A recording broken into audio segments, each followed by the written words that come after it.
Zéro. Selon que 0 représente un ensemble vide, le plus petit élément du dit ensemble. Il est du nombre ou de la lettre Z, une valeur, une quantité, voire même une grandeur numérique nulle, 0, dont la fortune est réduite à 0. 0. C'est la nouvelle règle applicable et appliquée en Côte d'Ivoire, notamment au sein de nos associations normalisées. La Côte d'Ivoire, le pays de Yafoy, 0 prime égale 0 football.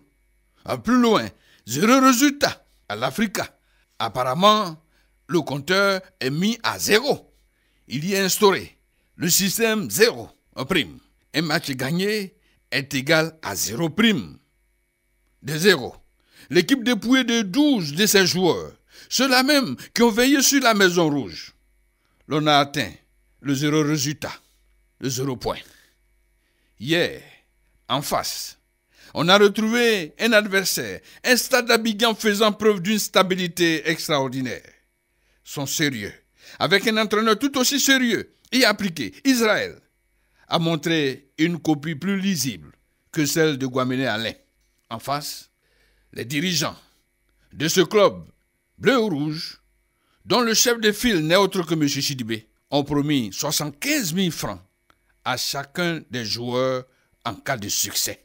75 000 francs comme prime opposée à 0 prime. Le vainqueur est tout trouvé. La seule satisfaction est venue de l'engouement populaire autour de ce match, à unité variable. Un beau public chaleureux, venu vivre et partager l'histoire de 2 légendes. C'était le match légendaire, le match référentiel. Or donc, le public existe, encore en vie. Or donc, nos stades n'ont pas été désertés. Bien au contraire, le public est aux portes de nos stades, prêt à vibrer au rythme de nos matchs. La valeur locale réclame ses droits en ces clubs amateurs. Une valeur ignorée, une valeur qui n'existe pratiquement pas. Elle qui n'a point besoin de cohabiter avec le 0. Et pourtant, on lui impose le 0. 0, vide de ses substances, vide de 0, vide d'ambition. Non, il faut éviter le 0. Monsieur de l'Africa, voilà la vérité. VDS, en son 1387e numéro, on est sur Radio Côte d'Ivoire. Première sur l'info et le sport. Je suis Rassimé Sankwasi. Tellement de détails, c'est qu'il n'y a pas de prime de match à l'Africa Sport. Cela donne 0 résultat, 0 point. Sous le regard d'un public record au Champrou hier. D'où vient ce public justement? Que faire pour son maintien sur les gradins de nos stades? On en parle avec le mouvement des jeunes pour le développement du football et sport associés. Mieux, on ira savoir si ces jeunes-là peuvent bien se porter avant d'aller au stade des nouvelles sanitaires en provenance du ministère en charge de la Santé. Le Connor n'est pas sorti de l'auberge, pas sûr. Il a laissé sur le bas-côté un fort contingent de clubs payant les mêmes licences, les mêmes participations au même montant que l'élite de football. Pourtant, ils n'ont pas le droit d'être cités lors des assemblées générales. Ces clubs, plus de 400 disent non. Ils réclament tout simplement leurs droits. On en parle également ce soir. Bienvenue sur nos antennes. Un petit coup d'œil du côté de RTI Digital pour saluer les auditeurs qui nous suivent. Et hier, et ce jusqu'à maintenant, nous avons touché 19 114 personnes. Pour commencer cette émission, nous avons atteint déjà 2812 personnes. Merci pour votre fidélité.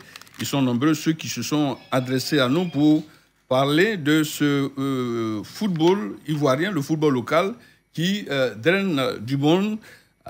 Il suffit de s'organiser pour avoir ce monde-là au stade. Hier, l'illustration a été faite par ce public record qui est venu suivre Africa Stade d'Abidjan. On en parle dans un court instant. Je suis M. Thierry Ziki, je suis le président du MOGEF. Le MOGEF, c'est le mouvement des jeunes pour le développement du football et sport associé. Ouais. On a avec nous l'envoyé du ministère en charge de la Santé, le directeur adjoint de la communication, M. Guézou. C'est vrai qu'il faut se mobiliser comme hier, mais il faut une jeunesse, un public bien portant. Je pense que tout le long donc, de cette émission, nous allons donc dévoiler quels sont les secrets, les astuces que le ministre Pierre Demba propose pour que nous ayons des stades pleins sans Covid. Jean-Lio, hier, on a été fort surpris d'avoir plus de 4000 personnes dans un stade dont la capacité est de 3500. C'était débordant. Or, donc, ce public existe bel et bien. Oui, ce public existe. Une affiche Africa Stade, c'est une affiche de gala. C'est une affiche qui nous rappelle un peu les grands moments du football en Côte d'Ivoire. Malheureusement, on retrouve cette affiche-là en Ligue 2, ce qui est vraiment dommageable. Maintenant, vous avez vu le public qui est sorti. C'est pour vous dire que ce public existe. Maintenant, comment faire, comme la question qu'on pose aujourd'hui, c'est la grande interrogation, comment faire pour maintenir ou bien pour ramener ce public au stade? Je pense qu'il y a un public qui est là, en dépit de ce qu'on raconte. On nous dit que c'est parce que les matchs sont retransmis sur une chaîne cryptée, que c'est pourquoi les gens ne vont plus au stade, etc., etc. Mais je dis non, moi je ne suis pas d'accord. Quand tu vas au Sénégal, à Dakar, les chaînes cryptées existent là-bas, mais il y a un public là-bas. Tu vas au Mali, quand tu vois un match d'Oliba de Bamako, stade malien, le stade est rempli. Pourtant, ils ont tout là-bas. Il y a Canal, il y a toutes ces chaînes-là. Même en Europe, ils ont tout là-bas, mais les gens vont au stade. Donc c'est pour dire il suffit de s'organiser. Il faut s'organiser pour attirer le public. Je rappelle que par le passé, au niveau des clubs, il y avait les comités communaux, régionaux qui s'organisaient. Et depuis qu'on a instauré la fameuse subvention, les présidents ont mis fin à ces comités d'animation d'abord. Et naturellement, ils ne peuvent plus eux-mêmes déplacer le public. Voilà. Alors, pendant ce temps, ils s'organisent, ils sont en train de s'organiser, certains jeunes, au sein d'un mouvement. Monsieur le Président Thierry, cette organisation a été suscitée par quoi? Quelle a été la motivation première pour mettre en place un tel mouvement? Cette association a été créée parce qu'on a fait un constat, mais on s'est réveillé. On a remarqué que ça fait plus de 20 ans que nos stades sont vides. 20 ans bien comptés. Alors on s'est dit, est-ce qu'il faut s'asseoir pour regarder pour que les choses avancent? Mais ça ne peut même pas avancer parce qu'il faut qu'on pose des actions pour réaliser ce genre d'exploit. On a eu affaire avec certains amis pêle-mêle avant de formaliser l'existence de cette association. Il y a eu un ASEC Africa ici au stade juste avant la Covid. Voilà, on a fait ce qu'on appelle de la mobilisation de proximité. Si et là, créer des rivalités. Où les artistes se défiaient, les autorités politiques se défiaient. Et on a vu ce que ça donnait. On s'est dit quoi? Bon, écoute, ce public-là, il existe. Il faut formaliser d'abord notre mouvement pour poser les actions. Alors, nous sommes représentés par plus de 150 sections sur toute l'étendue du territoire national. Incroyable. Oui. Vous avez déjà fait la CAN déjà. Ben, je veux dire... Si vous couvrez tout le territoire... Mais oui, mais grand frère, est-ce que vous savez que aujourd'hui, quand on sort dans les rues, on demande le nom d'un joueur du championnat local, il n'y a personne pour donner un nom. Oui, c'est vrai. Mais si aujourd'hui Aboulaye Traoré se promène avec le buteur du championnat local, ils vont regarder Aboulaye Traoré, ils vont laisser le buteur du championnat local en ce moment. Alors nous, ça fait 2 ans que nous sommes sur le terrain. Notre objectif, comme j'ai dit, c'est de faire en sorte que les stades refusent du monde. Nous nous sommes organisés ci et là, mais on n'arrive même pas à remplir. Regardez aujourd'hui, le stade Champrou est rempli hier, 2e division. Mais ça étonne tout le monde, comme si c'est un exploit, effectivement. Mais on n'arrive même pas à remplir. Ce n'est pas BMP 60, combien de 1000 places qu'on va remplir, si on ne s'y prend pas tôt. Dans 15 mois, la CAN commence ici chez nous. Bon, Dieu merci, il y aura les élections. Toute l'atmosphère sera saine au niveau de notre football. Mais les jeunes ont une grosse part de responsabilité à jouer. Nous sommes plus de 80 000, pour ne pas dire 100 000 jeunes actifs, pour ne pas dire membres actifs du MOGEF. Et quand on vous éclate, vous remplissez tous les stades. Mais plus que ça, parce que l'objectif du MOGEF, c'est 24 millions d'habitants. Ça veut dire toute la population de la Côte d'Ivoire. Toute la population de la Côte d'Ivoire. Nous avons commencé à poser des actions immenses. Ça fait que même le 3 avril, on organise la première grosse journée de réflexion sur le fait que pourquoi est-ce que les stades sont vides. On organise un grand déjeuner, débat à l'acoustique, excusez-moi de la publicité, avec tous les acteurs du football. On envoie des courriers. Posez le vrai problème. Mais bien sûr. Le diagnostic a été fait par vous. Vous avez été certainement choqué en allant dans la comparaison des époques. Hier, pour me répéter, lorsqu'il y avait Stade Africa ou Stade ASEC, à 10h, le Félicia était déjà plein. Comparaison n'est pas raison, mais aujourd'hui, il faut se reconnaître. Et si on nous posait un problème, est-ce que c'est parce que les matchs en Europe sont diffusés sur les chaînes cryptées que ce public a resté à la maison? Votre constat était quoi? Moi, je ne pense pas que ce soit les chaînes cryptées. Avant, je me rappelle bien, quand nous, on allait au stade avec nos papas, nos grands frères, on partait au stade pour regarder les acteurs du football. Un monsieur comme Sekou Bamba de Karamboko, quand il est sur le côté, quand il lève les mains, le public tombe en transe et il devient autre chose sur le terrain. C'est pareil pour les grands noms qu'on a connus. Les matchs en Europe, quand on parle des chaînes cryptées, c'est parce qu'on connaît les noms de ces joueurs-là. Mais ici, je dis, on est grand frère, je vous envoie le sondage si vous voulez. On a pris presque toute la population d'Abidjan en griffe, mais je dis la majorité des jeunes. Ils ne connaissent, ils ne peuvent même pas me donner le nom de 2 joueurs du championnat local. Ils vont regarder qui? Il y a certains tournois de Maracana ici et là, ici en Côte d'Ivoire, dans les coins à Yopougon. On connaît les noms de ces joueurs-là. Et c'est eux qui encouragent les gens à partir. Le Zébier fait le plein. Hein? Exactement. Mais les petits tabourets qui se vendent aux Zébiers à 5 000, 3 000, en plein air pour regarder, mais c'est terrible. Mais, ce qui m'a fait rire ce matin, moi, je suis allé déposer mon fils à l'école. Et puis, il y a ses amis-là qui m'interpellent. Mais, tonton, il paraît que Mbappé est ivoirien. Mais tu vois, des enfants de 8 ans, 9 ans, qui connaissent Mbappé. Mais bien sûr. Mais si tu demandes à ces enfants-là, quel est le meilleur buteur de la SEC ou mais grand frère, il faut laisser les enfants. On va dire encore sur les enfants. Mais prenez les personnes adultes dans la rue, ils ne connaissent même pas.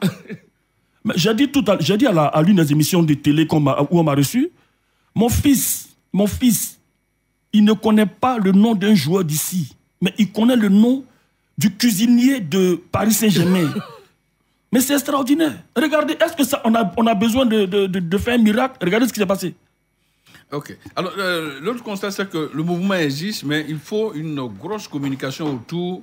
Parce que si votre fils connaît le cuisinier du Paris Saint-Germain, c'est parce qu'il y avait une communication. Exactement. Demain, votre plan de communication pour ne serait-ce que créer la vitrine entre ces jeunes-là et les acteurs de ce public qui susciterait peut-être un déplacement massif dans les stades. Que feriez-vous demain? Mais grand frère, on ne va pas rentrer dans la causerie débat. Oui, je suis d'accord avec vous, mais je vais dire que je n'arrête pas de le dire. Je dis c'est vrai que nous sommes nombreux, mais seul on ne peut pas y arriver. C'est un challenge d'ordre national. Nous on appelle ça.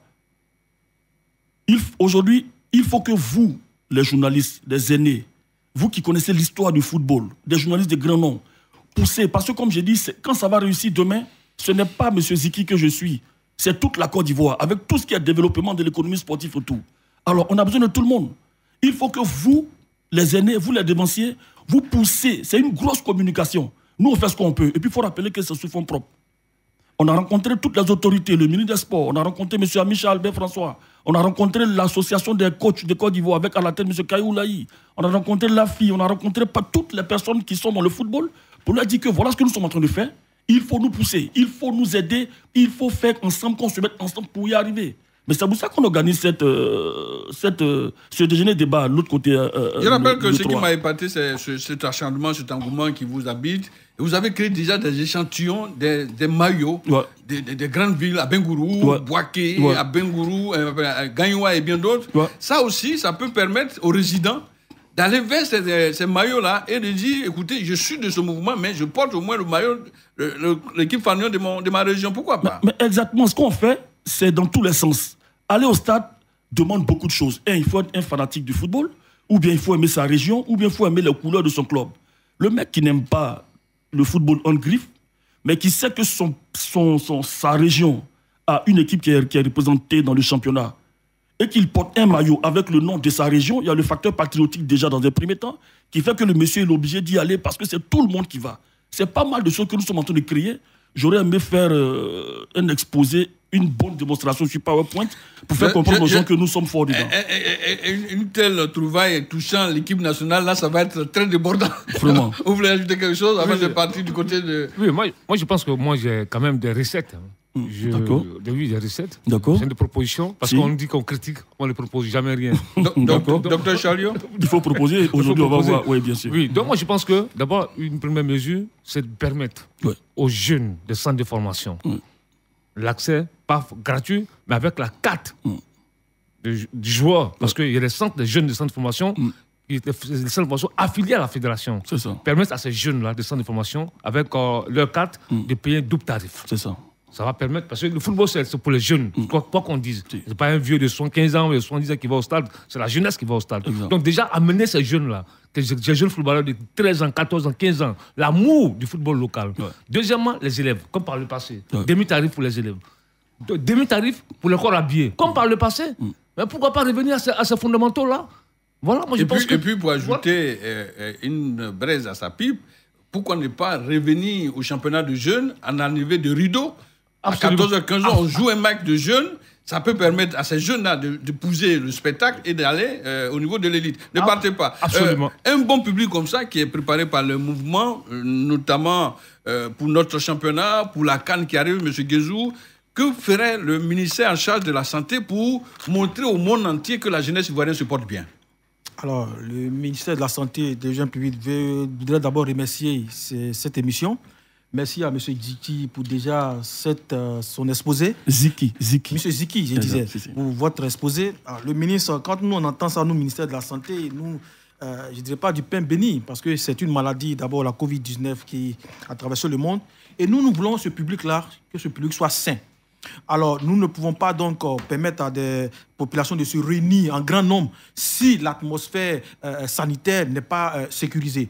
C'est pour cela que le ministre Pierre Demba, au début donc, de cette lutte contre la Covid-19, a décidé comme ça de permettre que tout le monde puisse avoir des doses de vaccins gratuitement, se faire vacciner, être protégé et protéger les autres. Donc, tout ce public qui va se rendre et qui commence déjà à se rendre dans les stades, nous, ministère de la Santé, nous avons déjà pris le taureau par les cornes. En avant-gardiste, nous avons déjà prédisposé tous nos agents dans les centres de santé, d'abord publics, pour que les supporters, dès maintenant, en pensant à la CAN qui arrive, se fassent vacciner contre la Covid-19. Nous allons même mieux faire en allant donc à ce déjeuner que va organiser l'association, pour déjà aller aussi écouter, parce qu'il faut le dire, nous sommes certes à la santé, mais nous faisons partie aussi du public aussi qui part au stade. Donc déjà, notre expérience d'être sain et d'aller vers ces personnes, aller parler à ces jeunes, parler à toutes ces populations pour dire que la santé est bienvenue pour l'organisation de la CAN. Il faut se mobiliser, il faut accepter de se faire vacciner, c'est gratuit. Les vaccins que nous avons, je voudrais donc rappeler AstraZeneca, Pfizer, Johnson & Johnson et enfin Sinopharm, sont donc disponibles pour tous les supporters. Si vous vous rappelez bien, mon vaccin, mon ticket, quand nous l'avons lancé, ça a eu écho lors donc, des matchs amicaux comptant éliminatoires de la Coupe du Monde et Coupe d'Afrique. Et ça a été vraiment une très belle expérience que nous allons donc rééditer pour d'abord le championnat en cours et puis pour la CAN donc, à venir. Donc, cher aîné, nous disons que le ministre Pierre Demba rassure les populations de continuer à se faire vacciner partout où ils vont voir donc ces équipes de vaccination pour que nous ayons des populations saines. Ça nous rassure, Chalio. Preuve que le mouvement des jeunes dirigé par Thierry est un support pour vous, ministère de la Santé. Le support est là. Près de combien de milliers de jeunes déjà? Il a dit 80 000. 80 000. Alors, c'est maouche, c'est monstrueux. Et vous devez effectivement, on est rassuré. C'est ça. Bonne nouvelle. Nous avons une circulaire signée donc par le ministère qui autorise maintenant la vaccination des enfants de 12 ans. Tout à l'heure, l'aîné Choualier parlait donc de football à bas âge. Nous pensons que donc 12 ans déjà, si on peut vacciner, vous imaginez le nombre donc, de spectateurs en bas âge et adultes qui vont s'y rendre au stade. Donc c'est pour dire que le vaccin, il est aujourd'hui, nous l'avons éclaté. Donc tout le monde peut se faire aujourd'hui administrer des doses de vaccin gratuitement. Contrairement aux déclarations politiciennes, la Covid existe encore. La Covid existe encore. En France, ça fait un boom incroyable. Oui. Les élections peuvent masquer, mais le virus n'attend pas les élections. Il vient de la Chine et ça a repris en Chine. Oui, à vitesse grand V. Donc, prudence. On termine, mon très cher, surtout pour le déjeuner. Ouais. Un mot quand même à tous ceux qui viendraient écouter, parce que c'est une très bonne nouvelle. Grâce à vous, le championnat local pourrait retrouver son public. Grâce à vous, les stades pour la CAN seront pleins avec le soutien du ministère de la Santé pour des jeunes qui se porteraient bien. Le message pour ce déjeuner d'ici là. D'accord. Merci beaucoup, grand frère Chinguessan. Alors, le message que je vais lancer, c'est un message qui s'adresse à toutes les personnes qui adorent le sport. Alors, je parle des professionnels du sport, journalistes, coachs, présidents. Il faut nous faciliter les choses. Nous, on ne peut pas déployer toute notre armada sans toutefois toucher du doigt les acteurs, ces anciens-là que vous êtes. Prendre votre bénédiction, vos différents conseils, votre implication dans cette mission aussi gigantesque qui touche toute la Côte d'Ivoire. Ce jour-là, c'est le 3. On va mettre, une grosse artillerie en place pour que tout se passe bien, pour que chacun dise un temps soit peu ce qu'il pense, sa recette. Aujourd'hui, je vois le grand frère Cholo qui donne une très belle recette, mais il y en a plusieurs comme ça qui ont des recettes, il faut venir les donner. Parce que nous, on veut lancer, mais on veut vraiment avoir le soutien, l'implication, l'approbation de toutes ces têtes-là qui sont dans le football, présidents, footballeurs, ainsi de suite. Parce qu'au sorti de là, on espère que quand les élections vont finir, mais les choses iront pour le mieux, il n'y aura plus d'histoire de quoi que ce soit. On est fatigué d'entendre trop de pro. Je veux que toute la Côte d'Ivoire soit pro-football. Il n'y a pas ASEC Africa Stade, c'est toute la Côte d'Ivoire.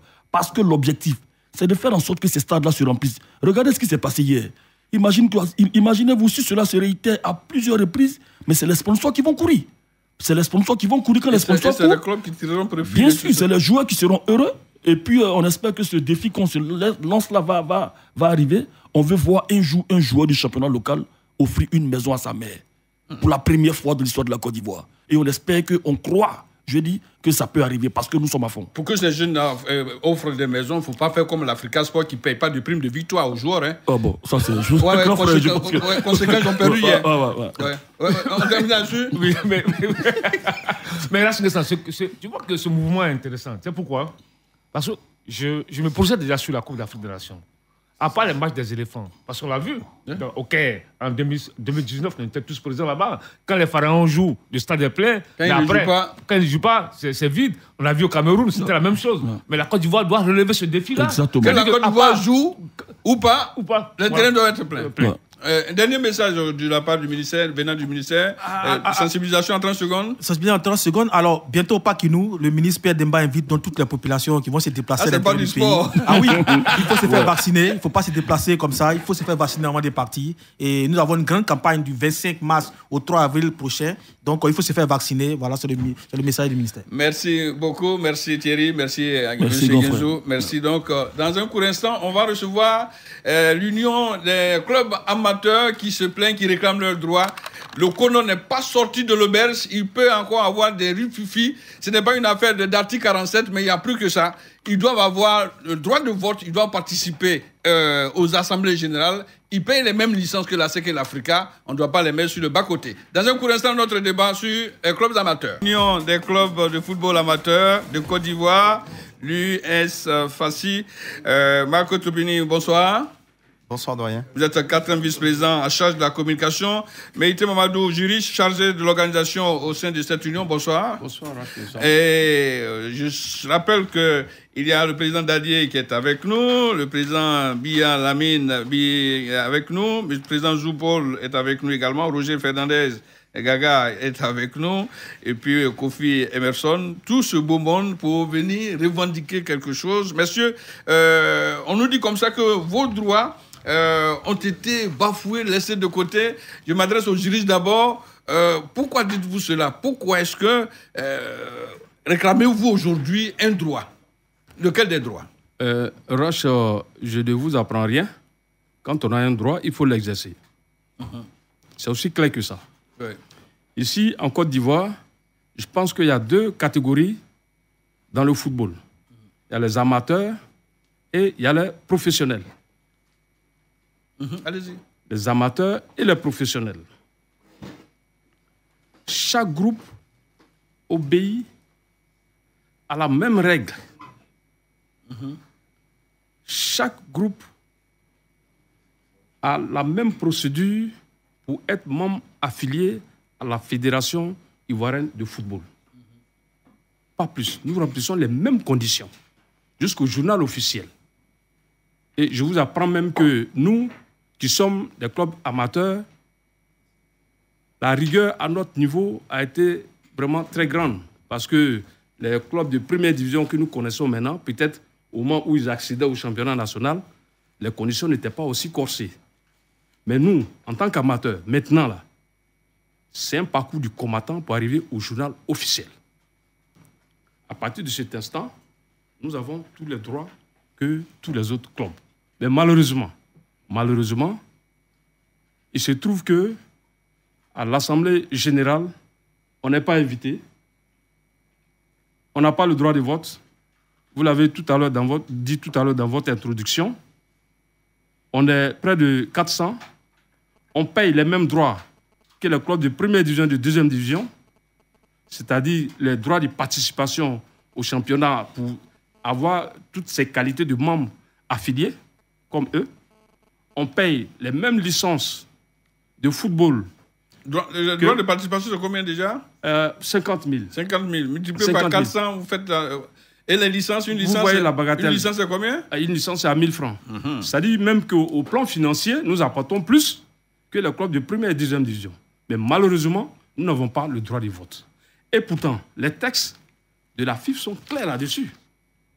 Quand vous prenez l'article 12 des statuts de la FIFA, qui fait cas des membres affiliés, l'article 12 dit bien que tous ceux qui remplissent les mêmes conditions, qui remplissent la même procédure pour être membres affiliés, ont les mêmes droits. Lorsqu'on a appris que le CONOR vous réunissez à Yamoussoukro, on s'est dit, tiens, ça va aboutir à quelque chose.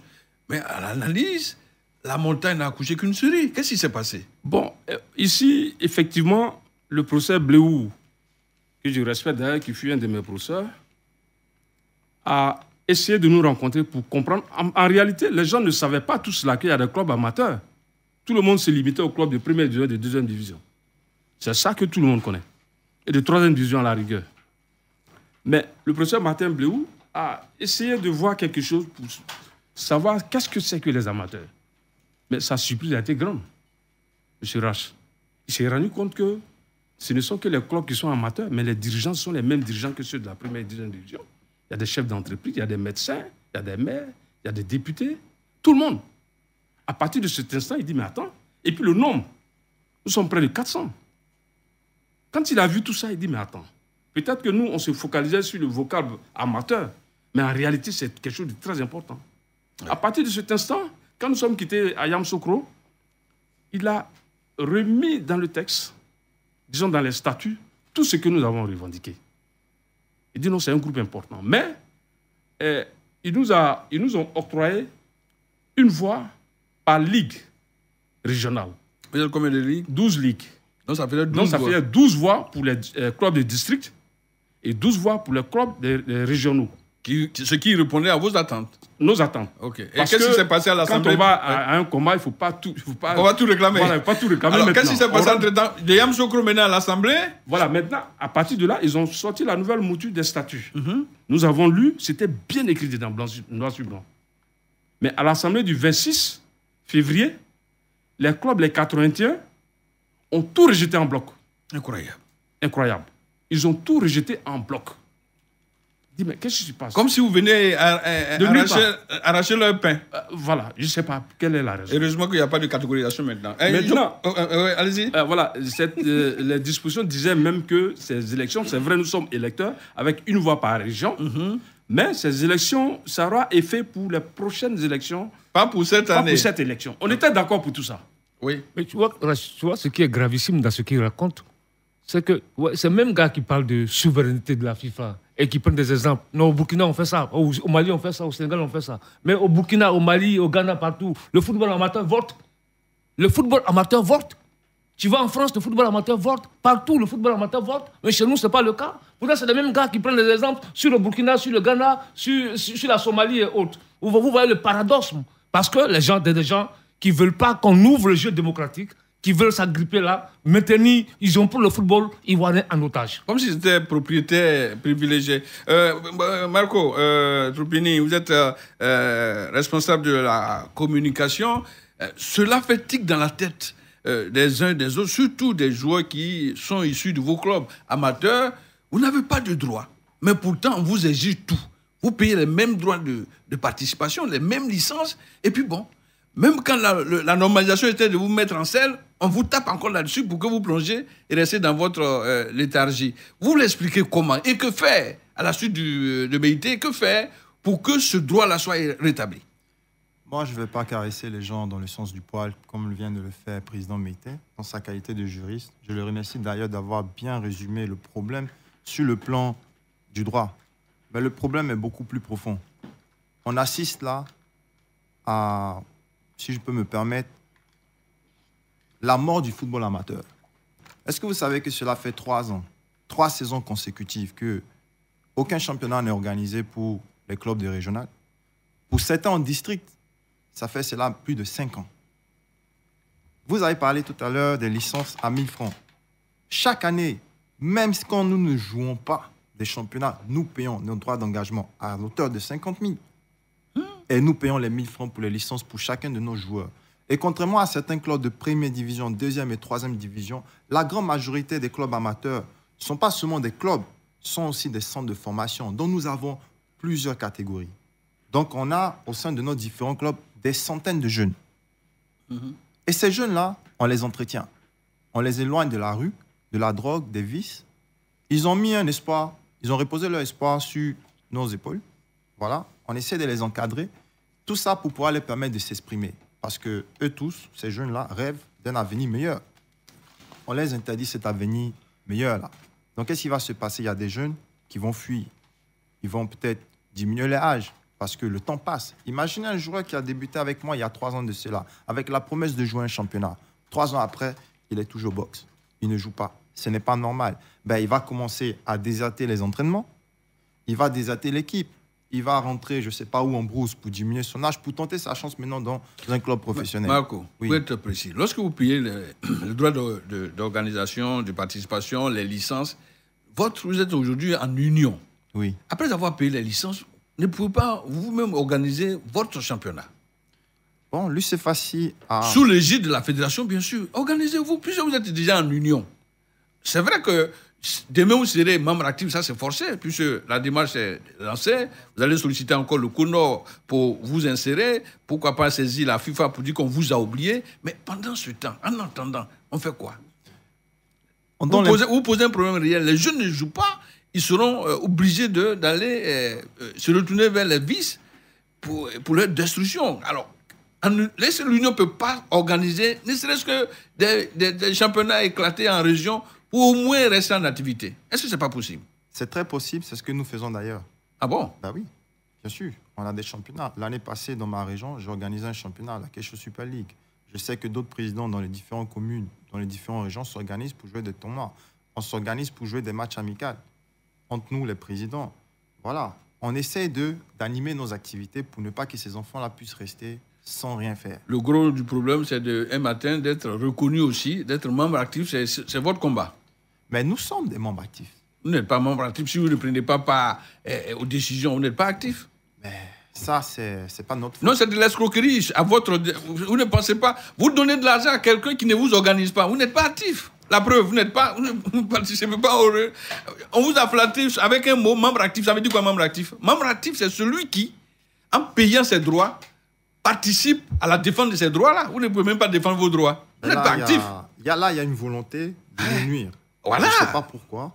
Et ça n'a aucun sens. Moroubané, ces clubs amateurs qui sont en train de pourrir dans les tréfonds de notre football, sans que rien ne soit fait, la normalisation est venue à essayer de proposer, une assemblée est venue botter cela en touche.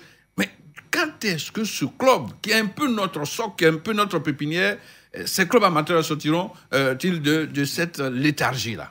Je pense qu'on ne va pas attendre la semaine des 4 jeudis. Il faut bien sûr qu'un jour, ces clubs sortent quand même de l'ombre et puissent vraiment exercer toutes leurs activités. Moi, je voudrais, avant d'approfondir la réponse à ta question, poser quelques-unes des questions à M. Meïté, président Meïté, pour mieux asseoir ma réflexion. La première question, du temps du président Dieng, du temps du président Anouma, du temps du président Sidi Diallo, lors des élections, est-ce que vous avez été aussi actif pour vous faire entendre? Ça, c'est le premier volet de la question. Le deuxième volet de la question, vous êtes aujourd'hui organisé en union. Mais vous-même, vous êtes un juriste. Lorsque vous organisez en union et que vous payez tant de frais, les frais de participation, les licences, mais vous avez vos droits et vos devoirs.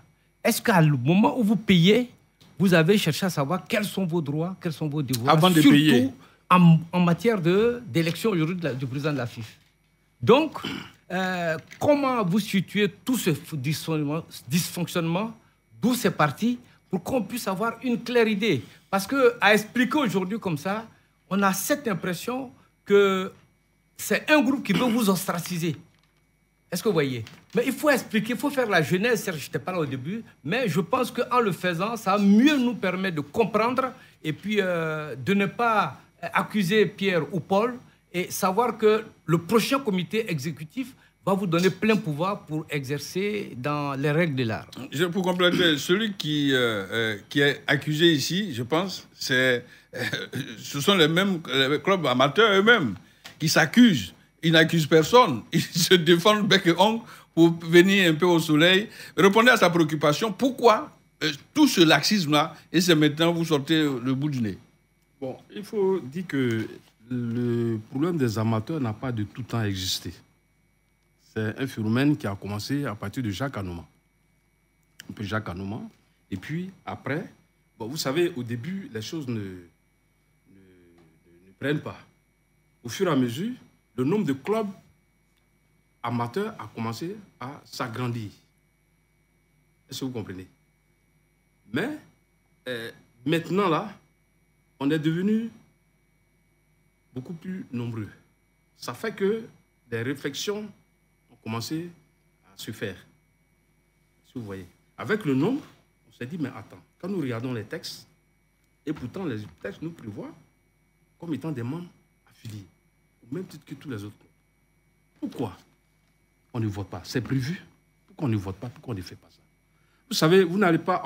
nous, on ne s'accuse pas, contrairement à ce que Rach dit. Parce que le nombre n'était pas suffisant et puis le temps de s'organiser n'était pas encore arrivé. Donc vous accusez qui alors? Le Conor? Nous accusons... Jacques Anouma? Oui, un peu tous ceux qui ont dirigé le football avant. Ah bon? Avant. Et puis aujourd'hui même le Conor un peu, parce que le Conor est venu pour remettre, normaliser les choses. Mais je peux dire qu'ils ont fait leur travail après Yamoussoukro. Mais c'est leur club, dans leur ensemble, en fait, le club de première, deuxième, troisième division. Les intouchables, là? Tout en sachant que troisième division même fait partie des amateurs. La troisième division fait partie des amateurs. Et ce sont ces 80e là qui ont rejeté tout dernièrement le 26 au droit de vote. Donc nous, on ne s'accuse pas, puisqu'on a mené le combat. On allait rencontrer le Conor à Yamoussoukro. On s'est battu. On a écrit à la FIFA, on a écrit à la CAF, on a écrit à la FIFA, on a écrit à tout le monde. On fait toujours des communications dans les organes de presse. On était tout dernièrement à Yopougon, à une conférence de presse avec le président Dadier. Et tout ça, on se bat tous les jours. Tous les jours que Dieu fait, nous faisons des réunions.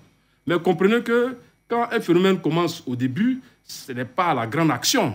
Maintenant, nous avons atteint la vitesse de croisière pour revendiquer nos droits tels qu'ils sont prévus dans les textes. Que la prochaine assemblée, vous allez vous inviter à ce débat-là pour instaurer votre... Ah non, nous voulons maintenant que... Avant la tenue. À travers votre émission, soyez notre canal, il y a d'autres canaux, soyez là, il y a la 3, nous passons la 3 très bientôt, je crois, et puis nous allons nous exprimer pour dire qu'il faut que nos droits soient reconnus. Vous avez écrit à la FIFA, avez-vous eu une réponse? Pas du tout. Pas du tout. Maintenant, moi, je dis que le Conor FIF, qui dirige les affaires actuellement, je ne sais pas comment la procédure s'est passée pour que les textes reviennent, pour qu'on revienne sur les 4 parrainages ou bien 0 parrainage dans le nouveau texte. Mais que le Conor FIF fasse la même procédure pour écrire. Insérer la monture à la FIFA, pour dire qu'au moment où nous statuons sur les textes et que les 80 ont prévu, on dit les 8 parrainages, au même moment, il était prévu dans les mêmes textes que les amateurs devraient voter à raison d'1 voix par région. C'était dedans. De ramener... De ramener la même chose. Ok. Madame Kabbalah, si elle nous écoute depuis la France, je pense qu'elle est partie pour les éléphants. Quelque chose sera fait. On fait de la réclame. 4 petites minutes pour boucler ce fort intéressant débat sur la vie des clubs amateurs. C'est un seul point, Bané et puis Chaliot, la réclame des droits qui me paraissent légitimes, ces droits-là, même légaux, pour notre football, parce qu'il n'y a pas de football professionnel s'il n'y a pas le football amateur bien travaillé. Si le football amateur est détruit, naturellement, on ne parlera pas de football professionnel. Oui, je pense que Meïté et son association sont sur la bonne voie. Ils ont planté le décor et chacun sait qu'il y a quand même des injustices qui leur sont faites. Il faut que dès maintenant, on cherche à rétablir. Certes, ils ne prendront pas part aux assises de l'Assemblée générale prochaine, mais ce n'est que partie remise. Il faut toujours continuer de se battre pour faire valoir vos droits et vos devoirs. Je pense que c'est la seule solution que nous avons. 400 clubs, ce n'est pas rien. 50 000 francs par club par an, ce n'est pas rien. Et vraiment, j'ai calculé tout à l'heure, 50 000 par 400, ça fait 20 millions. 1000 francs par club, 400 millions. 400 millions. On ne parle même pas du nombre de joueurs. C'est pratiquement 20 400 000 que des clubs amateurs, dits amateurs, donnent à une fédération. C'est de l'escroquerie. Parce que vous prenez cet argent, vous ne voulez pas que ceux-là aient des droits. Rapidement, dessus, avant que nos invités ne concluent, il nous reste 3 minutes, oui. Non, je pense qu'ils doivent continuer à se battre. C'est un combat permanent pour revendiquer leur place dans ce football-là. Parce que moi, je le dis, le football amateur, c'est le vivier, c'est ce qui permet de faire vivre le football, les divisions supérieures. Parce que ces équipes-là vont puiser, ils vont prendre des joueurs formés dans le football amateur. Donc je pense que partout au monde où il y a des grands pays de football, le football amateur est extrêmement important. C'est dommage qu'en Côte d'Ivoire, on mélange les choses. Quand tu vas parler, on va dire que tu es contre les gens, mais on ne peut pas bâtir un football local fort sans football amateur. Ce n'est pas possible. Sinon, on fait du bricolage. C'est pour ça qu'il faut déjà penser à dissocier la Ligue professionnelle à cet appareil fédéral, hein, et puis créer une autre ligue des amateurs. Tous ces problèmes-là seront résolus. Marco, pour devancer Meïté, en 30 secondes, on retient quoi et vous souhaitez quoi pour les jours à venir? Nous souhaitons que nos droits soient respectés, l'organisation des championnats, le droit de participer aux assemblées générales et d'exprimer nos voix pour le développement du football local. Je vous en prie. Meïté, pour terminer. Oui, moi je voudrais, comment on appelle, remercier la radio, remercier l'ensemble des organes de presse écrite, audiovisuelle de ce pays pour nous aider. Parce que c'est vous qui portez la voix des sans-voix. Nous, on parle, si vous ne transmettez pas, ça ne peut pas aller. Le combat que nous menons, certes, c'est pour nous nos droits, mais c'est pour toute la Côte d'Ivoire. Charles l'a dit tout à l'heure, les clubs amateurs sont la base, le vivier du football ivoirien. Donc ce combat que nous menons, c'est aussi pour la Côte d'Ivoire. Donc aidez-nous à ce que nos droits soient reconnus et que le football amateur vive enfin. Ça sera fait, ne vous en faites pas. À tous ces présidents, je voulais vous saluer. Merci pour tout ce que vous faites pour notre jeunesse. Président Kofi Emerson, merci. Meïté Mamadou qui était dans l'OMU. Marco, je vous remercie. Roger Gaga, merci à vous. Jou-Paul Lamine, président Dadier, merci. Meïté également qui était à notre micro. Messieurs, on mettra l'accent sur notre équipe nationale. Qu'elle fait pour battre la France ou l'Angleterre? On va en parler demain. On attend que la rédaction entérine d'autres propositions sonores. Merci de nous avoir suivis. Radio Côte d'Ivoire, Abidjan 88.fm.